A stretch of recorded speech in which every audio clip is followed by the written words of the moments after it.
Hey, good morning. Oh man, just like that. Just like that. How about it? Right into it. Just like that. You were watching or listening to a top 10 podcast Yeah. right now You In are. two Could different be. categories. in 2 categories. Yeah. That's wild. We'll let you guess what the 2 categories are based on our title. Worship, hangover. yeah. So Crazy man. let me be more specific because I don't want to sell this the wrong way. Oh no, we're selling it. Yeah. I get this. And it's not like we're not. You're not taking this away from me. Yeah, this is real. We were just told these stats by our producer. Exactly. So some random person told me so through the grapevine, but I keep getting these weird emails from a person that wants to help us like boost our podcast. Of course. Which I don't blame somebody for doing that. People like to make money. they in wanna help all it. kinds of weird Oh ways. no, they just want to help us out. Sure they do. Yeah. Very generous. So they said your podcast is when people search, it's top 10 in when Yeah. people search. I think it said the word worship. I think that seems impossible. It seems Yeah. impossible, but hey, man, this guy said it. So. Yeah, that seems so, nuts. So yeah, and then the That's other not one, true. The other ones were funnier. It was like top whatever number in hangover or hungover. That one I believe. Yeah. That one tracks. So Dallas, can you take us back to what the beginning of this podcast and tell us Yeah. why'd you name Yeah, it? also, What's you're the name? saying the word podcast just so people know. We do release it as a podcast. Yes, like you can get it on Spotify, Apple, the whatever. Yeah. You can find it. Yeah. So I mean, obviously, if you're watching it, that's better. Yeah, it is. You But can see. you can do your thing. But it kind of started. The worship hangover idea just started like me and another guy I worked with hanging out on a Monday morning, like talking to people. Getting rid of the mystique of the stage because the reality is Zach, when you and I go on stage, we've practiced. Mm-hmm. You know what I mean? And so Hopefully. So hopefully people are getting a best representation from us on stage, and this was an opportunity for people to get a real representation from us. Yeah. Yeah. Yeah, and I love that part of it. So why'd you choose the word hangover? Like, Because Monday morning is brutal. okay, And so it's like the fog of the Monday morning brain after Okay. services on Sunday, but also it was like the double entendre of like it's extending the topic and talking about it a little bit more on Monday if there's some behind the scenes stuff. Yeah, so that's how I kind of like have been like, oh, I get it. It's this, and we had at a church that I was at in Joplin for a little bit, not working there like vocationally, but I would hear about the sermon from the lead pastor, and he would be talking about stuff that he would end up saying these other things, and he's like, yeah, but I don't really have time for this. Yeah. And so back then I was like, all the things that he cut out are really good things that really need to be talked about. So, I never knew how to like package that up, but if I could have just taken after the sermon, just keep him going for a little bit and then post that video. Yeah. Like, I think that would have been cool. And so I think that this gives us an opportunity for that. Yeah. So yeah, but when I first heard about it, I was like, oh, that's a little bit Risque. risque to call it a hangover. Yeah. In a, Midwest church. So, Well, I was closer to Chicago when we started it, and it's much less risque up there. yeah. And I've never heard anyone go, oh, worship hangover. No. But I have heard somebody talk about it, and they are not like native English speaker. Yeah. And they were asked like, hey, what does this mean to you?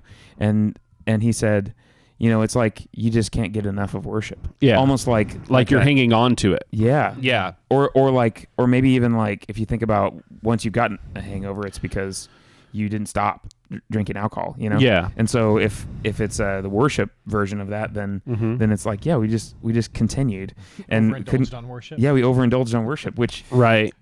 dare I say is impossible. I mean, you can get kind of worn out and need rest, but Yeah. So I was like, that's a really cool take from kind of like past our English barrier, and so I thought that was really cool. So hopefully that helps you guys out if you guys were like, oh man, this is a little but we're risky. probably not top 7 in worship, but I we don't think probably so. are guy top 10 said in so. hungover. We might be. that one I believe. I don't doubt him.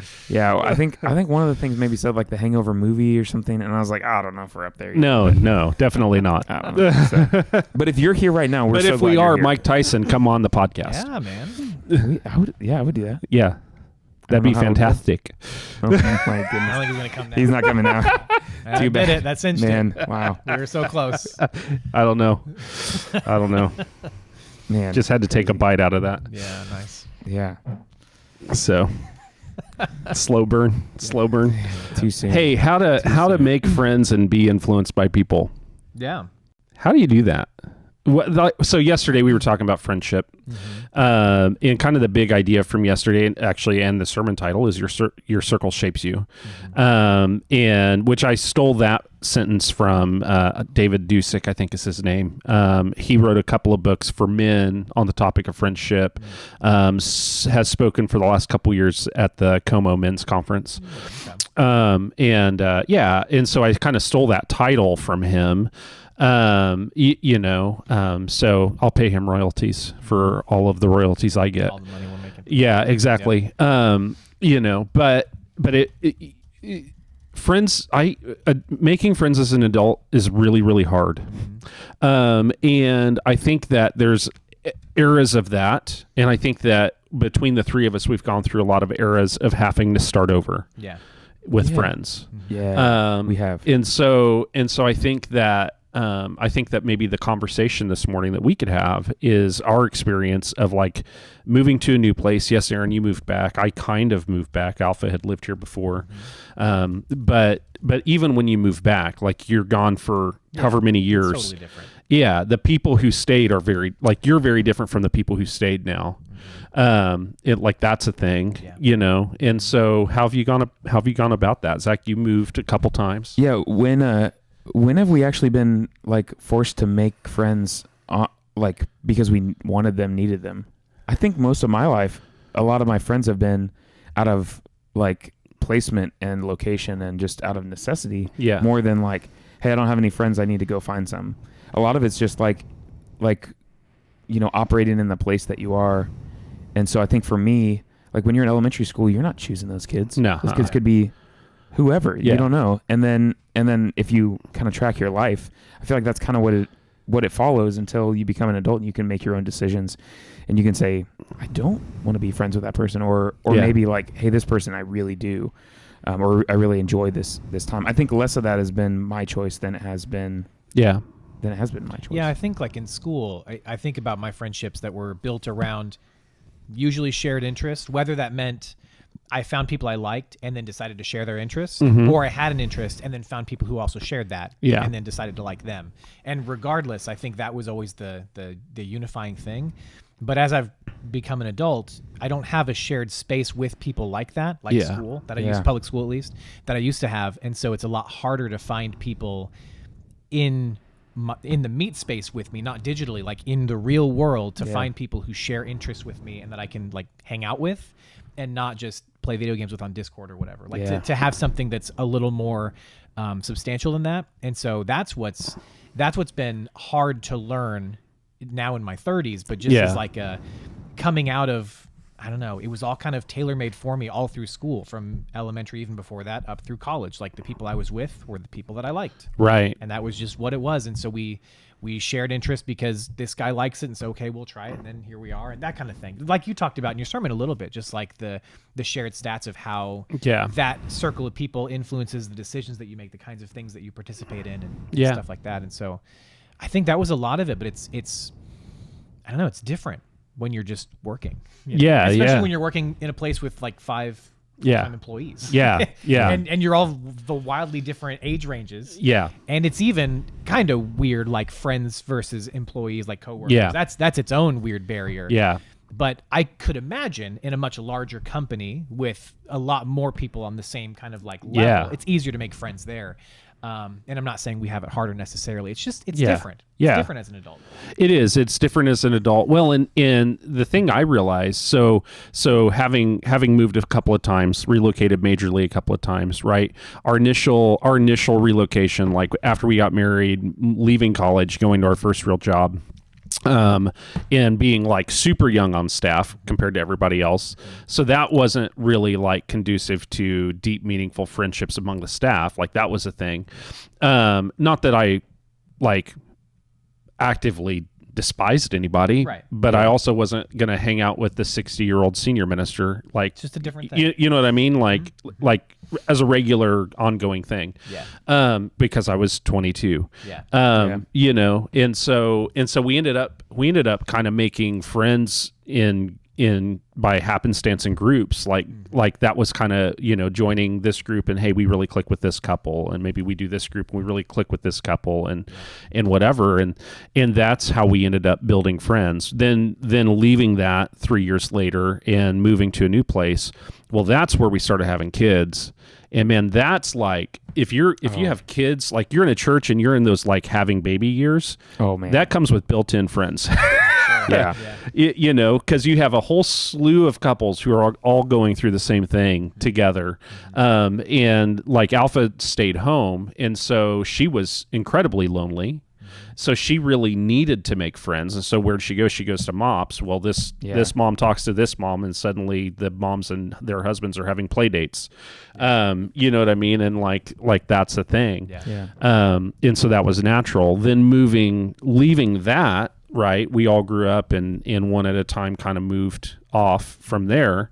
So then moving from that and then moving to a place where you have kids that are older, that's a whole different world of trying to make friends, because now the people who were there that had friends when they were babies are kind of settled. Yeah. So that's a different experience. Yeah.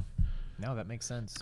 So it takes intentionality. And Yeah. that's what I think it comes Yeah. down to for me. yeah. Yeah, we were talking. I have a small group of guys that I meet with, and we do Bible study and talk about stuff. And we were talking about investing in different types of capital, is what we were talking Yeah. about, like resources and things like that. And so, the main heart of what we were talking about is that you have all these different types of assets available to you: financial and physical and intellectual and relational, whatever. And so, what we talked about was utilizing the assets that have less long-term eternal return, Yeah. like spiritual capital, taking those things like financial and physical and intellectual, reinvesting those things into Relationships and types spiritual of capital capital, relationship that will have a greater return long term. And so that was really apt. We talked about that Saturday night, and then Sunday morning that Oh, was the man. conversation, which was really cool. That's because great. it just reinforced all those things that we had been talking about the night before. Yeah. And so that was a really cool thing. And I think that's like that intentional investment of, I'm going to take time, energy, whatever, Yeah. and I'm going to invest this into something that I believe will give me a return that will be worthwhile. Yeah. And so, like, for me right now, it's that small group of guys is a huge investment right now. Yeah. And that's been giving me huge returns over the last 20 weeks, which has been really cool. Yeah. And I feel like those kinds of very small circles, whether it's a small group or an even smaller small group, I think those kinds of circles, like you mentioned, are just the easiest ways for me to find friends now as an adult. And really, like, I think we had a major, this is Dallas's hot take. We had a major cultural redefining of what friendship is when social media rose, because suddenly I didn't have my like few friends and a bunch of acquaintances. Suddenly I had like 1,200 friends. Right. Does that make sense? Yeah. Oh well. We didn't ever exist without that nearly. Yeah. Not as adults. And so it was like a watering down of what friendship means. Yeah. And really what I really have is like a bunch of acquaintances yeah. and a few friends. Yeah. And that's really what I need. Yeah. You know, Yeah.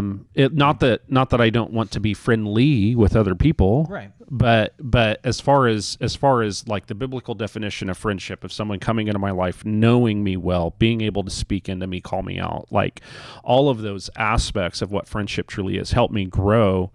To give someone that kind of permission in my life, like that's not going to be 100 people. Yeah. Hopefully not. That'd be crazy. It'd be foolish. Yeah. Yeah. Yeah. And so that's the thing. So I think, you know, your small circle, that's it, you know? Yeah. So I think in general, the way that like specifically we would make friends is similar to anybody else. Like I feel like there's something very normal about like being in ministry and making friends, but there's also this layer of ministry that makes it kind of Yeah. strange sometimes. Because relationships when you're in ministry, the relationship never starts out on a level playing field. Even if you're not coming in like I'm superior, Yeah. you know what I mean? It's just, there is a just like amongst our staff, there's a hierarchy at play, whether or not everyone leans into that. Yeah. It's kind of just something that happens, but something else that is really important for like us specifically in life groups is to be able to like let our guard down a little bit. And not that we're always guarded, but just like you still have to have those people, but all those people are people who like, you're like, are they going to judge me if I do whatever, or if I say something the wrong way by mistake, because I make mistakes. And so one thing that has been good for us just in the past is to find people who don't go to our church that we're friends with, and they're not like they're still Christian people, but just to be able to say like, dude, my lead pastor did this week or something, like, there's benefit to that. You often say. Yeah, I say that all the time. Probably. Yeah, I feel it. So I don't even say Dallas. It's time for Zach's annual review. Oh no. So we had some friends back in Hillsboro that they were our friends that don't go to our church. So that was how we would talk about them to people at church. Yeah. Like, we have some friends, they don't go to, like, they're our friends that don't go to this church. Yeah. Because that was it, we were transplanted there. Yeah. And I think it's important to have those people who you can just kind of let your guard down. And so here, like, that's really our life group, like, I think more than anything here. Yeah. And I would say my relationship with you guys is a very, like, I don't feel like I have to always keep my guard up, which I think that's important too. Yeah. I don't know if that's probably some places people can't achieve that with their staff, and I really appreciate that specifically here at Capital West. So yeah. It's kind of a point of our staff culture. Like, we won't hire you if we can't be friends with you. Yeah. You know what I mean? Which should be, I think, everywhere. Yeah. Sure. If you're hiring someone, I guess maybe you would hire someone because they can do a job really well. Yeah. I mean, you need that done, but you get to a size where, like, I think you probably, like, if you have a department, you on your department, you should have that chemistry thing, but I wouldn't have to have chemistry with everyone on your department. Does that make sense? Yep. And so I think that there's sizes where that scales out. But at our size, we're at a good size where we really need that. We need chemistry. Mm-hmm. We need that chemistry. Yeah. So, but yeah, it is an interesting thing for me. The friends that don't work or don't go here are the friends from like other places I've lived now. And so that's been a real blessing, to be able to have meaningful friendships that have sustained through the years, even through everyone moving, that we're able to call back on for some of those things. Yeah. So one thing that has just happened in the last couple months, which is, I don't know if I think I've told you guys a little bit about this guy, but Rachel and I were walking around our neighborhood, and we were going to garage sales, and it was kind of like a rainy day. Mm-hmm. And so we were afraid of getting rained on. We got rained on a little bit. And I actually I had this cup with me. And so I walk over. We walk because it's close enough we could see the garage sale from our house. And it's just some people we've never interacted with before. So we walk over there, and she's got a coffee cup, Rachel does, and then I've got this one. We walk in, and I didn't think anything of it, but it might be kind of weird if someone brings their own coffee and walks into your garage sale with a cup of coffee, if you think about that. So we walk in. I do it all the time. And me too. Well, that's how I felt. But then he goes, "Oh, like, is that like your own coffee or something like that?" And I was like, did you roast that? And I was like, that's a weird question to ask. But then I was like, well, no, actually, like, she did. And I point to Rachel because she's working for Tehillah right now. And so that I didn't. It wasn't obvious that that's what I was meaning. Yeah. But so anyway, so we just have this like little conversation that like just kind of starts up. And so we've never talked to these people before. I think I've seen this guy once or something, You just don't see people outside their houses either. Yeah. And so then like we start talking about stuff, and he roasts coffee.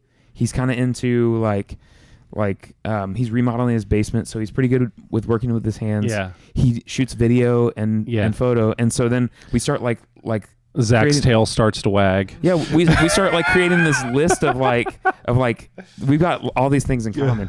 And so since then, I think our families have hung out once, and like he and I have, this is the weird like nerdy thing, but we've watched The Lord of the Rings a couple times and didn't make it through. But we just found like common things that we had in common, and we pursued them. And so and so it's been kind of weird because like I don't get a lot of texts from people. Yeah. I think that's kind of, but then he's texted me a lot. And so like Rachel's like, "Oh, like is that this person?" And I'm like yeah, and kind of weird because there's a lot of conversation going on, and there's a part of me that's like, man, I don't really text people a whole lot. It kind of feels nice just to have somebody who is kind of open to that. And so like that's been a weird thing, but really a good thing. And so to have somebody that's that close, that you have that kind of a friendship with, which is really similar to a friendship that we had with some people back when we were in Joplin. We lived in an apartment, and there was our apartment here, and then there was a big staircase, and then an apartment on the other side. And we knew these people over there that we were pretty good friends with, and they were friends with my sister, and so we had kind of similar circles. Right. And so he and I just played a bunch of Minecraft together, and we like did a bunch of other things because we just lived close to them. But when you live in that close proximity, it's easy to have that path cross. And so like I think there were times where maybe we annoyed them, and we were a little bit younger, and so we were like, "Hey, what are you doing?" And they're like, "We just need like a night to ourselves." Yeah. How about tomorrow? Yeah. How about tomorrow? Yeah. And so there were lots of times where we were like, "Hey, we got leftovers. If you guys are eating leftovers, like just let's eat leftovers together." Yeah. And so we did that type of stuff, and I feel like that's a super cool, unique community that you don't get. Yeah. Very often. Alpha and I reminisce. So when we had kids Jude's age, like when we were at your stage of life, we reminisce about we had friends that every Sunday night they would come over to our house because in like after youth group, because they were all either like volunteering for the student ministry or whatever, and they would come over to our house and we would stay up like playing games till 2 a.m. and so we'll reminisce about that season. And now we're like, I can't imagine staying up till 2 a.m. Yeah. But man, we would long for that. And then the other thing we'll reminisce about, like whenever we were young and whatever is like we would see a giant snow coming, and we would know like, hey, there's not like work's going to get canceled tomorrow. Everything's going to get shut down. Let's just get snowed in together. Yeah. You know what I mean? Done that, but man, we've been close. About a couple times, Yeah. And those are some of the fondest memories of friends. Like some of the deepest friendships were made in those moments. Yeah. So yeah.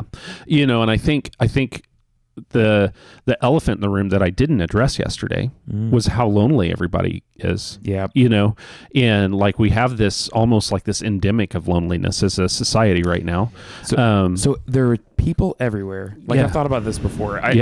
Especially when we were back in Hillsborough, there are people everywhere, but no one has any friends. Is what it feels like. And I'm saying big generalizations, sweeping generalizations there. But yeah, I've felt that way too sometimes. Like, why are there people everywhere, but I don't have any friends? Yeah.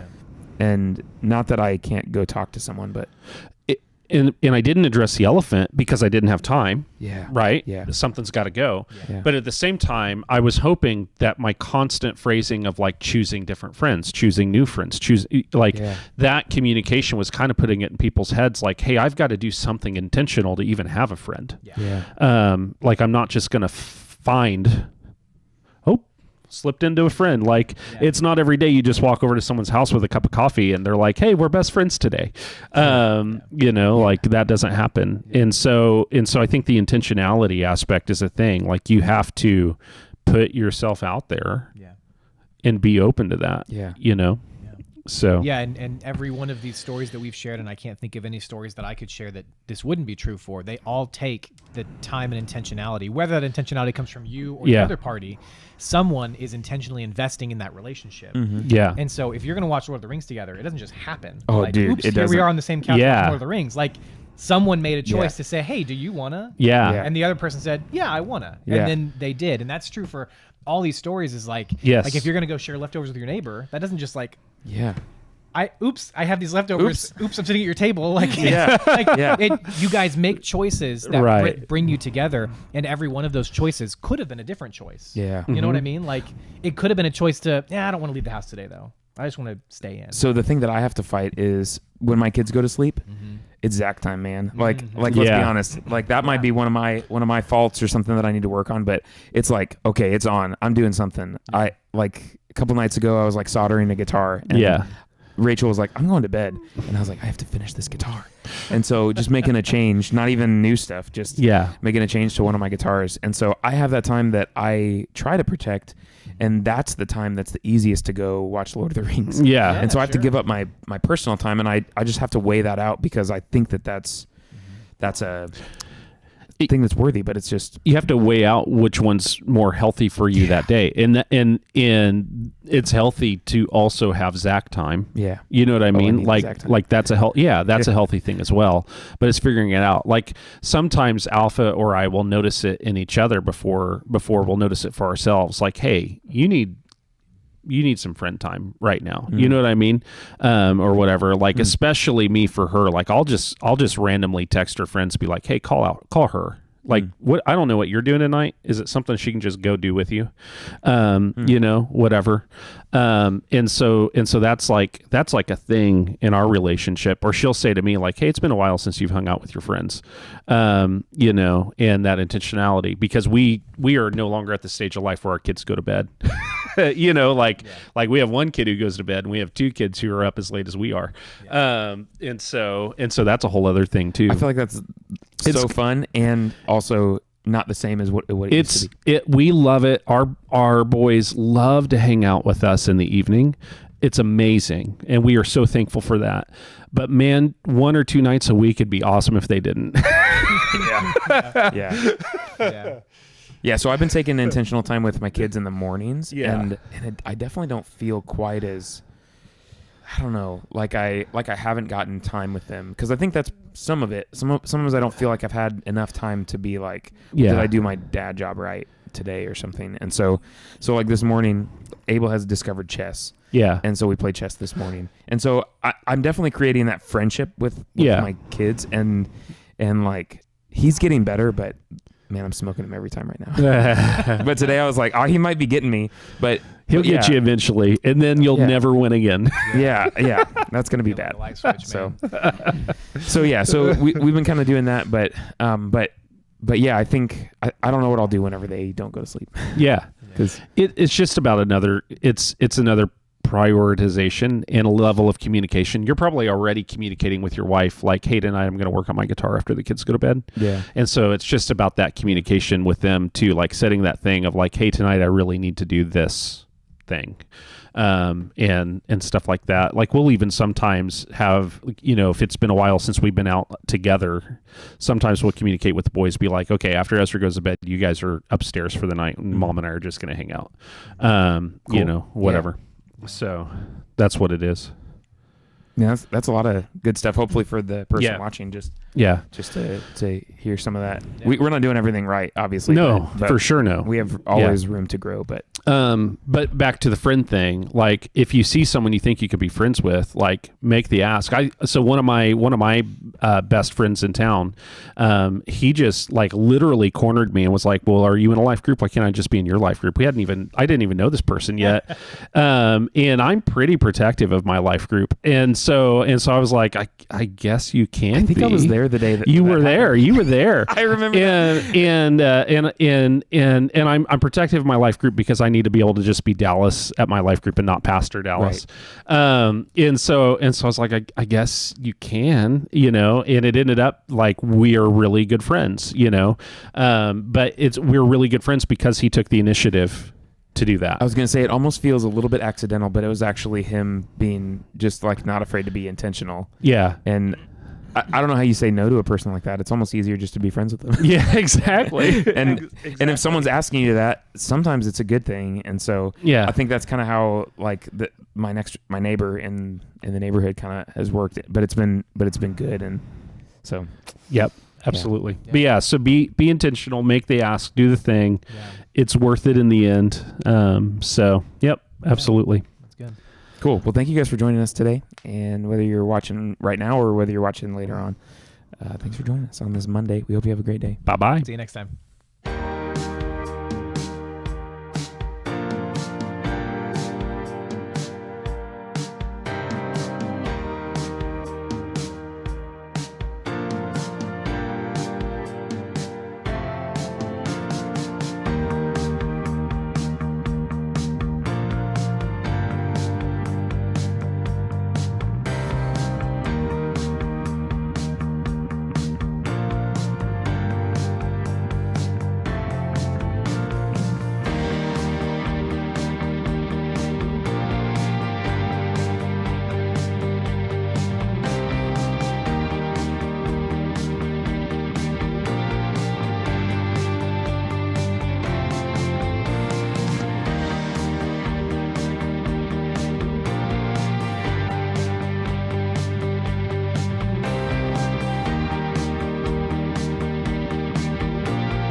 Bye.